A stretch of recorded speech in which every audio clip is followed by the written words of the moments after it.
buenas tardes a todos. Les doy la más cordial bienvenida a nuestra materia de Derecho Internacional en esta sesión síncrona que vamos a tener para poder resolver dudas respecto a los retos que deben realizar para aprobar su materia. Vamos a iniciar haciendo una revisión. En esta materia tienen que acreditar 5 retos. El primero de ellos corresponde a la unidad 1 y es un cuestionario. La unidad 2 corresponde en los retos 2, 3 y 4. Y finalmente la unidad 3, que es el reto 5. Antes de empezar a explicar cada uno de ellos, les voy a dar como una recomendación especial que deben revisar diariamente o de forma constante los avisos que pongo en plataforma. Desde el primer día de la materia puse algunos avisos para que ustedes estén al pendiente de cómo avanzamos. También les compartí las políticas del curso, los lineamientos del aula virtual, los criterios de evaluación de la UVEG, el cronograma de la materia, para que avancen de acuerdo al cronograma. Fíjense que a partir de este ciclo escolar, de esta materia, la universidad ya emitió los criterios académicos generales de aplicación a los programas académicos en el área virtual y en esta materia en específico que es del derecho. Ustedes tienen la obligación como estudiantes de seguir el cronograma que establece el asesor virtual, ¿sí? Porque el cronograma que yo les compartí, pues está elaborado en base al programa de evaluación de la materia que establece la UVEG. Entonces, ustedes deben de seguirlo de acuerdo a las fechas establecidas. Ahorita que vayamos haciendo la revisión de estos retos, les voy a ir indicando las fechas de entrega para que no se les vaya a pasar y puedan tener la oportunidad de hacer 2 envíos en cada actividad. Si es que pierden la oportunidad de hacer los 2 envíos en las fechas señaladas, ustedes pueden hacer uno y tienen hasta la última fecha de la materia, pero pues pierden la oportunidad de corregir y mejorar sus actividades, porque si no los hacen bien y obtienen una calificación muy baja, pues entonces no van a tener el segundo envío para poderla mejorar. Por ello, yo les pido que se sujeten, tal como lo establecen estos criterios, al cronograma de la materia, ¿sí? Entonces voy a ir dando esas indicaciones conforme vayamos avanzando en los retos, ¿no? Y no olviden revisar en plataforma, están los avisos. Revisen muy bien estos avisos para que no se les vaya a ir nada. Marta, me parece que tienes encendido tu micro. Ay, Jesús mío.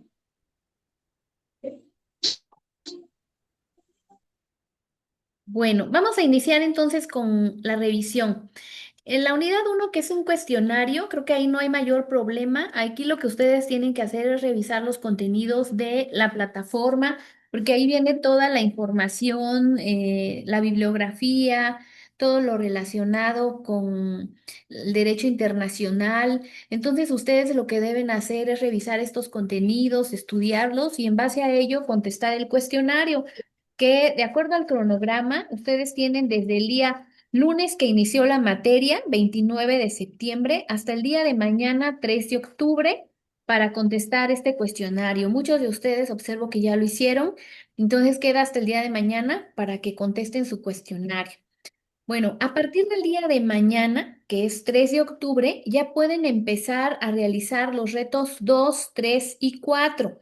Van a tener 10 días de acuerdo al cronograma para entregarlos, es decir, que tienen el día 3 al 12 de octubre para entregar estos retos, ¿sí? Vamos a empezar con el primero, que es el reto número 2.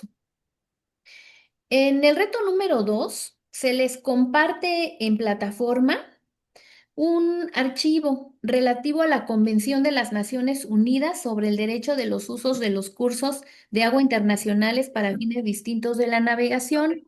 Ustedes van a leer este documento porque contiene todos los antecedentes de esta convención para que puedan Ah, ustedes. mándame. Ay, eh, gracias, mamá. ¿Va a querer?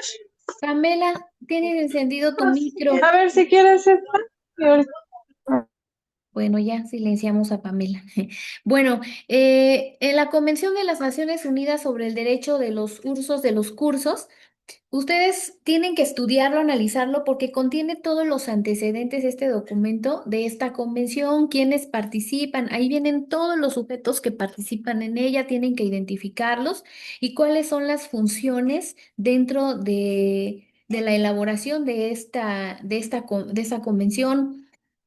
Aquí, de acuerdo al reto, ustedes lo que deben hacer es contestar dos planteamientos. Van a entrar al foro del reto número 2 y van a entrar en el equipo que les corresponde. Esta actividad es en equipo, ¿sí? Promueve el trabajo colaborativo. De hecho, la rúbrica de calificación está basada en ello. Por eso les sugiero que deben entrar en las fechas señaladas en el cronograma, porque este foro solo va a estar abierto del 3 al 12 de octubre. A partir del día 13 de octubre se va a cerrar el foro y ya no va a ser posible que ustedes puedan participar en él. Entonces, del 3 al 12 de octubre tienen que entrar y contestar los dos planteamientos en el equipo que les corresponde. El primero es identificar a los sujetos de derecho internacional de la convención señalada. Y el segundo planteamiento, identificar las funciones que cada uno de estos realiza, ¿sí? Son dos planteamientos. Una vez que ya los hayan contestado, viene la segunda parte, que deben retroalimentar a dos compañeros de su equipo, ¿sí? Entonces, ya que hayan participado, aportarles. ¿Qué es la retroalimentación? Bueno, retroalimentar es compartir conocimiento, pero este conocimiento debe estar bien sustentado en fuentes de consulta y las deben señalar a través de los lineamientos APA, porque el sistema APA es el que establece la UVEG para poder hacer citas y referencias de las fuentes de consulta. No es retroalimentar, escribirle al compañero y decirle felicidades, qué bien está hecha tu aportación, te felicito. Eso no es una retroalimentación, eso es una felicitación y no lo están retroalimentando porque no le están compartiendo conocimiento, ¿sí? Ese es un ejemplo que yo les doy. Retroalimentar es compartir conocimiento, ¿sí? Ahora, tampoco es retroalimentar. Creo que estás en un error porque yo pienso que es así. Bueno, pero ¿por qué tú piensas que es así? Dame un fundamento legal o un fundamento basado en la doctrina, en apuntes de derecho internacional, bibliografía bien sustentada, ¿no? Dime cuál es la fuente para poder hacer una afirmación sobre el conocimiento que compartes. Y así ustedes estarían retroalimentando a sus compañeros, porque muchas veces cuando retroalimentamos diciendo lo que creemos o pensamos, puede ser que estemos en un error. Y lejos de retroalimentar al compañero compartiéndole conocimiento, le estamos compartiendo información que no es verídica o es falsa o errónea. Entonces, para poder hacer una buena retroalimentación, forzosamente debemos sustentar ese conocimiento en una fuente de consulta. Ahora, no se vale retroalimentar con el mismo contenido que ya está en el documento de consulta, ¿no? El que yo les estoy compartiendo, porque esa información pues ya la tienen todos sus compañeros. Entonces, es como compartirles lo mismo que ya todos tienen. Tampoco eso es retroalimentación. ¿Qué pueden ustedes compartir entonces? Bueno, ahí viene la investigación. Para ello también es este foro, ¿no? Investigar y compartir conocimiento nuevo. Pueden investigar en la misma convención contenido relativo a ella o pueden compartir algún caso que se haya resuelto con fundamento en la convención. Hay muchos casos a nivel internacional que se han resuelto con estos fundamentos. Eso pueden ustedes compartir y señalar de dónde tomaron el caso, en dónde lo investigaron, en dónde lo encontraron, ¿sí? Eso es la retroalimentación. Bueno, esto se los comento porque en muchas ocasiones anteriores, en otros cursos, a veces los estudiantes se olvidan del foro, ¿no? Y no le dan la importancia que tiene la retroalimentación y comparten comentarios que no son retroalimentación. Fíjense que hay diferentes clases de foros. Hay un foro que es informativo, solo para dar información. Hay alguno que es algún tipo de foro que es para establecer relaciones de amistad y se comparten sus números de teléfono y se comparten sus gustos y prioridades, etcétera. Un foro social, ¿no? Hay de una clasificación completa de foros, pero este foro en el que ustedes están participando no es así. Este es un foro de conocimientos. Entonces, lo que deben compartir es conocimiento bien sustentado. Hago mucho hincapié en eso para que puedan obtener los puntos de participación. Tampoco es retroalimentar. Compañero, muchas gracias por lo que compartes, es muy valioso. Eso tampoco es retroalimentación porque nada más le están dando las gracias a su compañero, ¿no? Tampoco es retroalimentación evaluar a su compañero. Hay muchos que le dicen, tu participación es muy completa, está bien sustentada, le diste muy buen formato o te faltó sustentar con citas y referencias. Bueno, le hacen todas las observaciones al compañero de lo que debe corregir o de lo que está bien o está mal, pero en sí ustedes no le están retroalimentando, no le están compartiendo un conocimiento, ¿sí? Ni sustentado en citas APA, ¿no? Entonces, si ustedes consideran que a su compañero le faltó algo de información importante o le pueden aumentar la información que tiene, háganlo sustentándolo en fuentes de consulta y así sí lo están retroalimentando, porque en eso consiste el foro de conocimientos. Bueno. Una vez que hayan contestado entonces los dos planteamientos y hayan retroalimentado a sus dos compañeros, entonces sí van a elaborar su documento de Word. Ahí van a entregar su actividad. Lleva una estructura, lleva un orden. Primero va la portada con todos los datos de identificación que se solicitan en el reto. Después, las respuestas a los planteamientos que ustedes deben capturar, ¿sí? ¿Por qué las van a capturar? Ahí no les pide captura de pantalla, ¿eh? De las respuestas a los planteamientos. Ahí les pide las respuestas.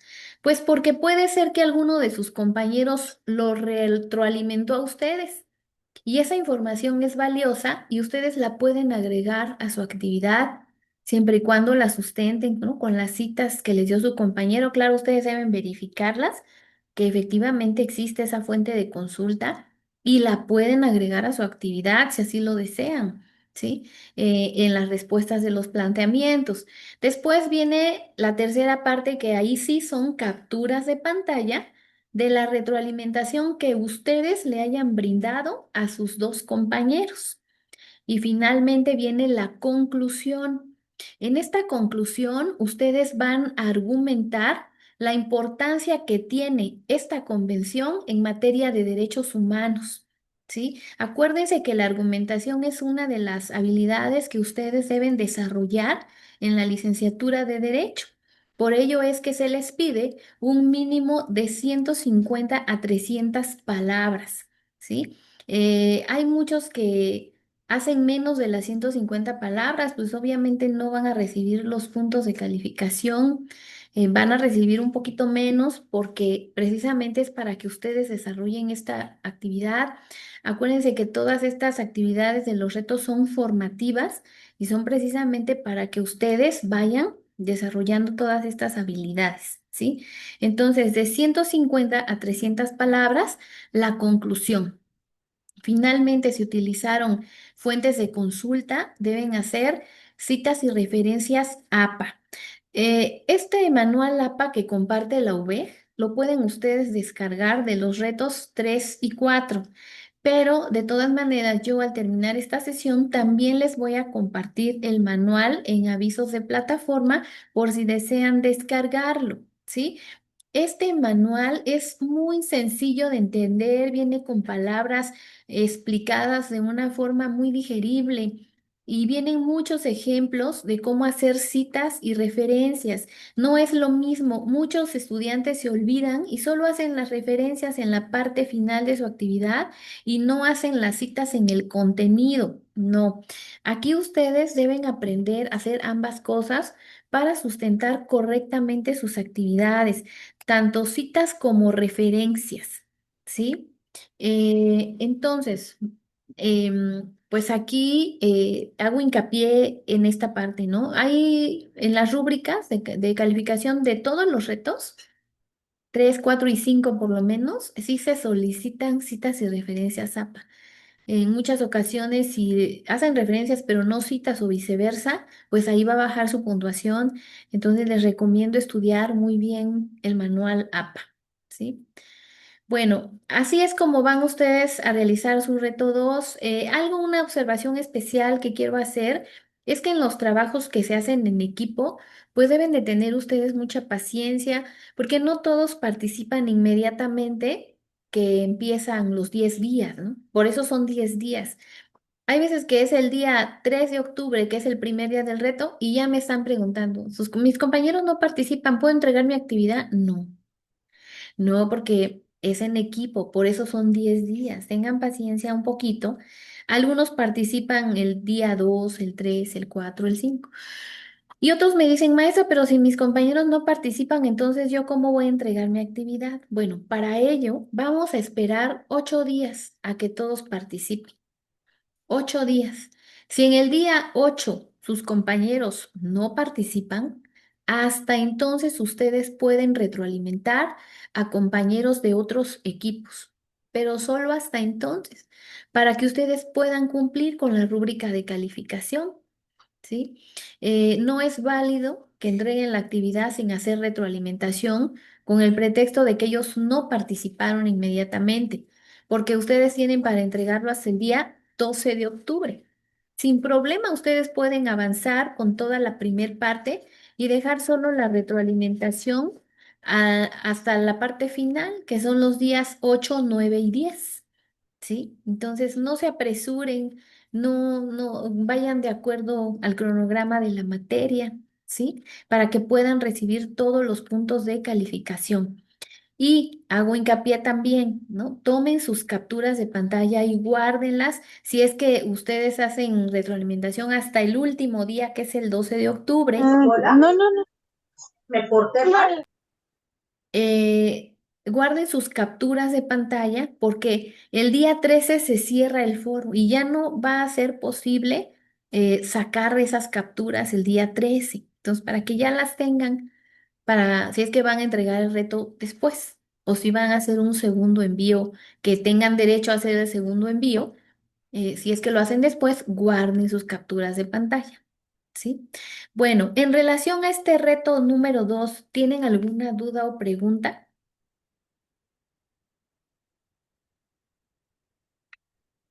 Ninguna, Álvaro. ¿Quién más? Bueno, voy a considerar que nadie más tiene dudas. Bueno, entonces continuamos con el reto número 3, ¿sí? En el reto número 3, ustedes deben elaborar, a ver, aquí hay unos comentarios. Ninguna, todo claro. Ok, muy bien. Entonces seguimos con el reto número 3. En el reto número 3, ustedes deben elaborar un ensayo. Acuérdense que en el ensayo ustedes deben argumentar sobre un tema en particular, expresar sus puntos de vista, etcétera. En este caso en específico, van a elegir uno de los dos documentos que se proponen. Son dos tratados. Van a escoger uno de los dos. La Declaración Universal de los Derechos Humanos o la Convención Americana sobre los Derechos Humanos. Y ahí se comparten dos ligas para que puedan ingresar y leer estos documentos. Una vez que ya los revisaron y escogieron uno, lo van a leer a conciencia, comprendiendo todo su texto, su contenido, ¿no? Y ya que lo hayan hecho, inician con la elaboración de su ensayo. Acuérdense que el ensayo lleva una estructura: introducción, desarrollo y conclusión. La introducción debe versar sobre el tratado internacional que hayan elegido. Pueden escribir sus antecedentes, cómo es que surgió ese tratado, en qué fecha, quiénes participaron en su elaboración, por qué es que se creó ese tratado, etcétera, ¿no? Como deben ser 5 cuartillas la extensión de este ensayo, sin contar portada ni referencias, sino solo el contenido del ensayo, pueden hacer una cuartilla de la introducción, ¿no? Escribiendo sobre el tratado. Luego viene la segunda parte que es el desarrollo. En el desarrollo, ustedes deben explicar los derechos humanos contenidos en nuestra Constitución Política de los Estados Unidos Mexicanos. Pueden elegir los derechos humanos que ustedes quieran, los que les parezcan más interesantes, y deben relacionar su contenido con el del tratado internacional que eligieron para estudio, ¿sí? Eso va a ser su desarrollo. Ahí pueden avanzar tres cuartillas de contenido de su ensayo, ¿sí? Por ejemplo, pueden ir párrafo por párrafo, ¿no? Un ejemplo, eligen ustedes el derecho a la educación y lo explican con sus propias palabras, por qué es importante la educación prevista en el artículo tercero de la Constitución Política de los Estados Unidos Mexicanos, porque la educación es para todas las personas de todos los niveles. Este derecho reconocido incluso a nivel internacional, porque también se encuentra en el artículo 26 de la Declaración Universal de los Derechos Humanos o en el 26 de la Convención Americana sobre Derechos Humanos. Y siguen ustedes con su explicación con sus propias palabras. Pueden llevar un párrafo, dos párrafos de este derecho y después eligen otro, el derecho a la vida, el derecho al trabajo, a la libertad, a la familia. Bueno, los que ustedes elijan van a explicar en tres cuartillas relacionando el contenido de ambos instrumentos normativos. Y finalmente viene la conclusión. Aquí en la conclusión ustedes tienen que manifestar la importancia que tienen los tratados internacionales y su influencia en el marco jurídico mexicano. Y ahí pueden abordar la última cuartilla, ¿no? La quinta cuartilla de su ensayo. Esto es muy importante porque el tema del ensayo es los tratados internacionales. Entonces deben abordar esta parte.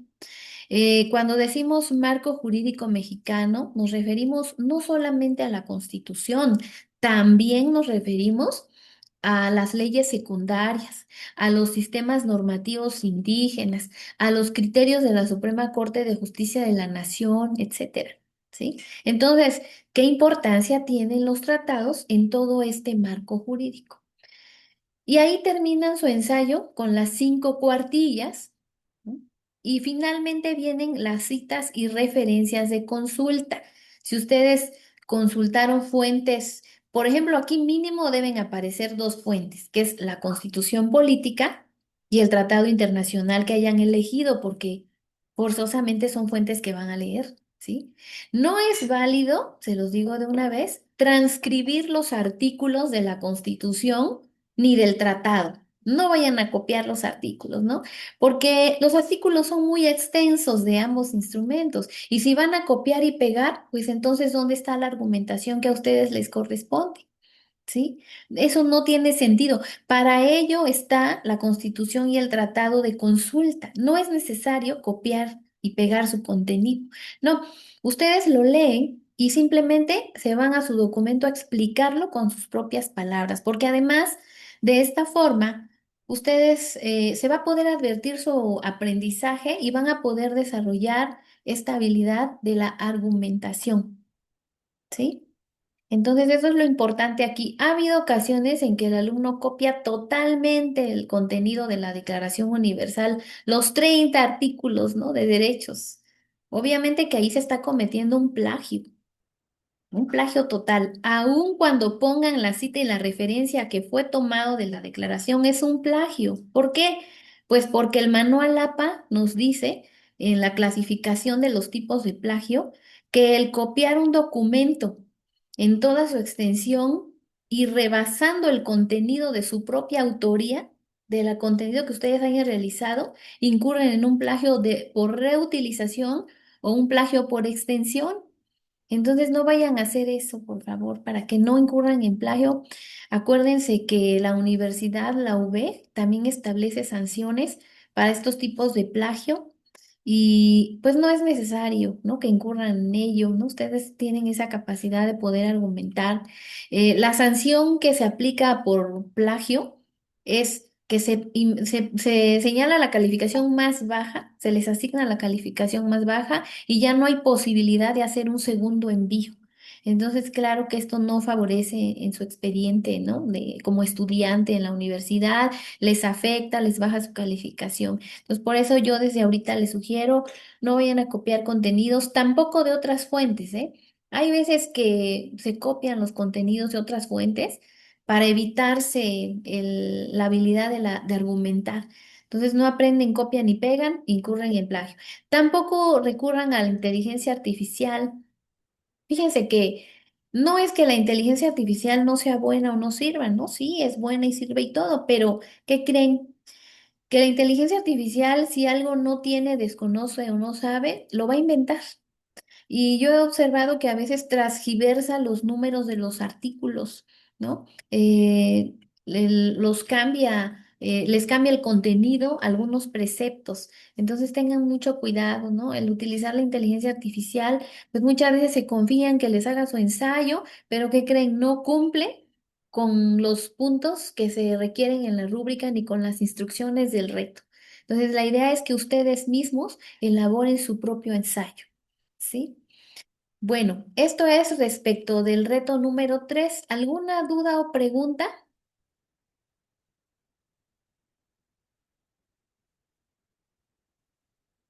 No, ninguna duda respecto al reto número 3.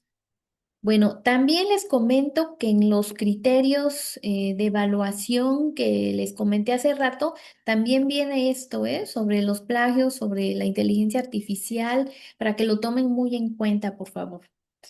Bueno, vamos entonces al reto número 4.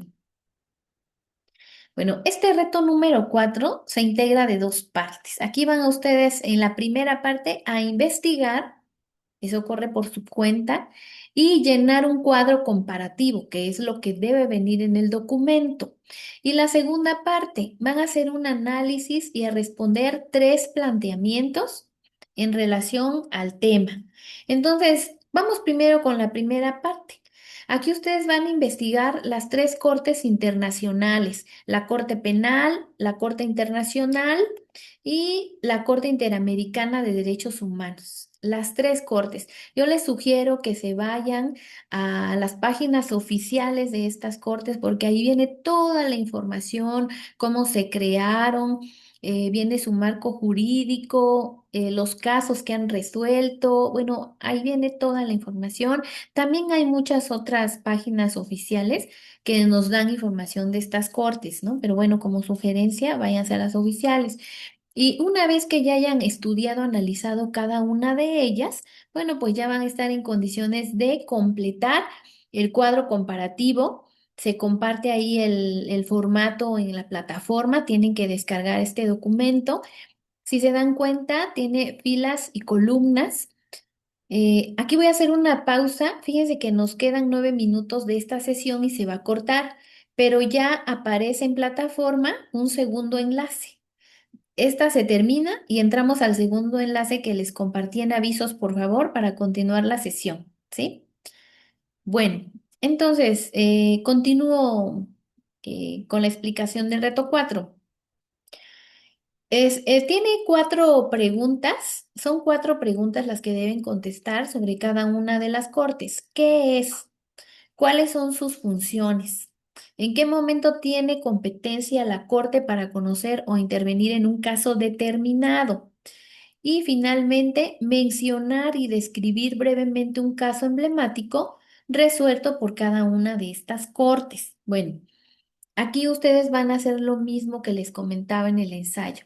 Leer, comprender y luego con sus propias palabras explicarlo. Pero aun cuando lo expliquen con sus propias palabras, pues va a haber fuentes de consulta que van a utilizar para hacerlo. Ejemplo, los casos emblemáticos, porque todos los casos emblemáticos que ustedes van a mencionar forzosamente provienen de las sentencias de estas cortes, que ustedes pues deben de leerlas para entender qué casos son, cómo se resolvieron, por qué son emblemáticos.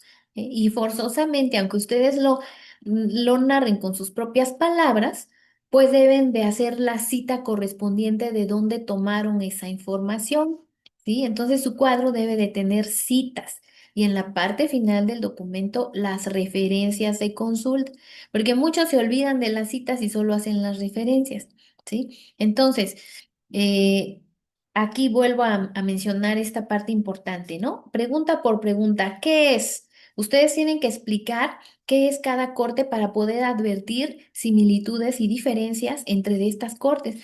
Esa es la finalidad y el objetivo del cuadro comparativo.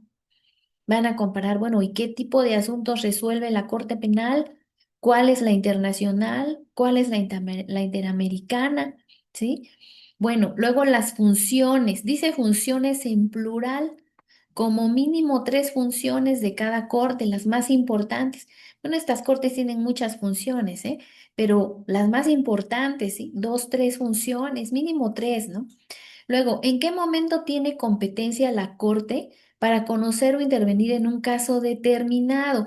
Cuando nos hace la pregunta de esta forma, se está refiriendo a un tipo de competencia específica, porque se refiere a conocer un caso determinado. Eso es lo que ustedes tienen que investigar. A partir de qué momento cada corte va a conocer de estos casos. Y finalmente, menciona y describe un caso resuelto. Hago mucho hincapié en esta parte porque muchas veces mencionan casos que no han sido resueltos por las cortes. Por ejemplo, la Corte Penal Internacional ya libró una orden de aprehensión en contra de una persona que se le acusa por un crimen grave, pero hasta la fecha no ha sido detenido. Bueno, entonces estamos en el entendido que no es un caso resuelto, ni siquiera ha iniciado el procedimiento, no se le ha investigado, no se le ha imputado ni acusado por el delito cometido o absuelto. Entonces es un caso que apenas va a iniciar una vez que se ejecute esa orden de aprehensión. Entonces, ese no es un caso resuelto, ¿no? Pongo el ejemplo porque también he visto en actividades de cursos anteriores que me señalan este tipo de asuntos, pues no es un caso resuelto, ¿sí? Entonces, ¿cuándo es un caso resuelto? Bueno, pues cuando la corte ya lo estudió, ya llevó a cabo todo el procedimiento hasta la sentencia, ya dictó sentencia y ya condenó o absolvió en el asunto concreto. Y hasta entonces podemos saber lo emblemático de ese caso. ¿Por qué es emblemático ese caso? ¿Sí? Voy a poner un ejemplo de México, ¿no? Por ejemplo, en el caso de Campo Algodonero de la Corte Interamericana de Derechos Humanos, en que fue acusado México y condenado por no investigar los feminicidios de las mujeres en Ciudad Juárez, Chihuahua, ¿no? Bueno, ese es un caso emblemático y que ya fue resuelto por la Corte. ¿Por qué es emblemático? Bueno, de ahí nació el delito de feminicidio en nuestro país, por ejemplo, ¿no? En muchas otras resoluciones, bueno, nació el feminicidio en diferentes países, dependiendo el caso en específico, pero en nuestro país, pues fue a origen de esta sentencia, ¿no? Ahí está su origen. Entonces, eso es lo emblemático, ¿no? Y además, pues se le sancionó por no investigar cuántas muertes de cuántas mujeres quedaron impunes, ¿sí? Bueno, ese es un ejemplo, es un caso resuelto. Hay muchos otros, ¿eh? Yo mencioné este y lo mismo para la Corte Penal Internacional y la Corte Internacional de Justicia. Ahora, dice, no solo dice menciona el caso, dice describe. ¿Cómo se debe describir una sentencia de una Corte Internacional? Bueno, en la plataforma. Yo les voy a compartir también, terminando esta sesión, una infografía en donde vienen los 6 pasos a seguir para describir una sentencia. ¿Cuáles son estos pasos? Pues la fecha de la sentencia, ¿sí? Es forzoso. La fecha de la sentencia, quiénes son las partes en este asunto, quién es el acusado, o quién es la víctima, o quiénes son los dos países que intervinieron en los hechos, cuáles fueron estos hechos de forma breve y precisa, ¿sí? Concreta, ¿no? No vayan a copiar la resolución. También ha pasado, ¿eh? A veces copian un gran extracto de la sentencia donde cuenta los hechos. No es necesario. Solamente leerlos y ustedes explíquenlos brevemente con sus propias palabras en qué consistieron los hechos. Luego, ¿cuál fue la resolución de la corte? ¿Condenar? ¿Absolver? imponer medidas, cuáles medidas impuso y por último, si esta sentencia se cumplió o no. Ustedes al revisar estos casos se van a dar cuenta que muchos países han sido responsables internacionalmente y han cumplido estas sentencias, pero hay países que no lo han hecho, que aun cuando son parte no las cumplen. Bueno, ¿y cuáles son las consecuencias? Bueno, eso nos importa porque eso viene en la segunda parte donde vienen los planteamientos, ¿sí? Pero bueno, ahí estos 6 pasos son los que ustedes deben de escribir de forma concreta. ¿Sí? Ahí les voy a dejar la infografía en avisos de plataforma para que sea una guía para ustedes y puedan elaborar correctamente su actividad. Bueno, viene la segunda parte que es el análisis. Ahí deben ustedes contestar estos 3 planteamientos. Cada uno se refiere a una corte internacional. El primero se refiere a la Corte Penal Internacional, si desde su creación esto ha sido un avance o no en la justicia internacional. Dice, argumenta tu respuesta. Si sí o si no, la respuesta que ustedes tengan deben argumentarla. ¿Por qué? Explíquenla. Ahí ustedes también van a desarrollar esta habilidad de la argumentación, ¿sí? Número 2, investiga el procedimiento contencioso ante la Corte Interamericana de Derechos Humanos y analiza la eficiencia jurídica. Y lo mismo, ¿no? Explicar, argumentar si hay eficiencia o no en este procedimiento. Y por último, el tercer planteamiento, los estados se encuentran obligados a ejecutar las sentencias emitidas por la Corte Internacional, sí y no, y por qué fundamenten su respuesta, argumenten. Ya se va a cortar nuestra sesión en segundos. Entramos al segundo enlace, por favor, que aparece en avisos de plataforma para poder continuar la sesión.